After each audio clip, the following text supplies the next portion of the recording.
V prostorih gasilskega doma v Rušah so pred dnevi strokovnjaki pripravili predstavitev idejnih študij ruške obvoznice, ki bi razbremenila tamkajšnje mestno središče in bi se priključila na obstoječo regionalno cesto med Mariborom in Rušami.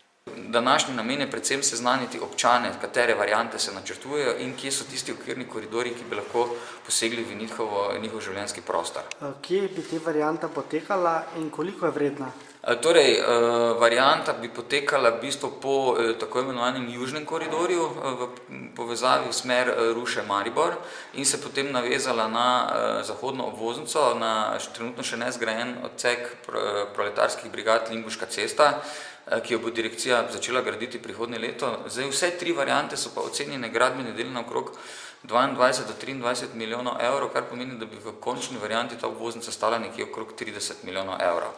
To so velika investicijska sredstva, tako da tukaj računamo tudi, da bi dejansko morali zagotoviti tudi neka druga sredstva iz evropskih skladov, seveda, če bo takrat Slovenica še prejemnica neto sredstev. Je morda posredi univerzijada?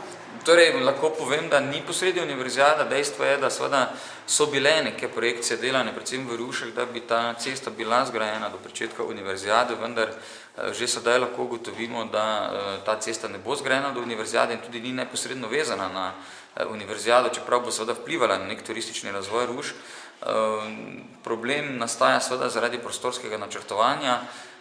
Je pa dejstvo, da tudi zahodna mariborska obvoznica ne bo sedaj več časovno vezana na univerzijado, kajti tukaj je tudi prišlo do določenih zamikov, kar smo slišali zadnjič tudi na prostorski delavnici v Petnavskem gradu. Pogovarjali smo se tudi z ruškim županom Viljem Rezmanom, ki od obvoznice med drugim pričakuje večji razvoj turizma. Pred 10 leti lotili tega problema predvsem zavoljo tega, ker smo začeli načrtovati drugačen razvoj v občini Ruše. Usmerili smo se v razvoj turizma in ta razvijajoči se turizem bi zagotovo povečal frekventnost vozil na naših cestah in poslabšal tako prometno-varnostni režim, kot seveda okolje, v katerem Rušani živimo. Zato smo se odločili poiskati alternativo obvoznice, ki bi potem bila obremenjena z vsem tovornim prometom, torej ves tovorni promet bi šel na obvoznico in nič več skozi center mesta in skozi centre vasi. In ta obvoznica bi bila tudi tista, ki bi napajala novo smučarsko in zimsko športno središče Pohorje. In kje točno bi potekala, bila speljana ta obvoznica? Ta obvoznica v prvi fazi pelje od sedanje tovarne Geberit proti tovarni dušika Ruše in proti naselju Pezena.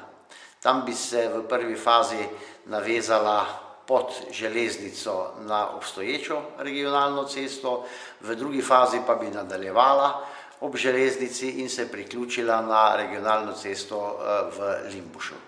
Od tam naprej pa bi se seveda povezala na cesto proletarskih brigad in skozi Maribor potem na vpadnico v Maribor.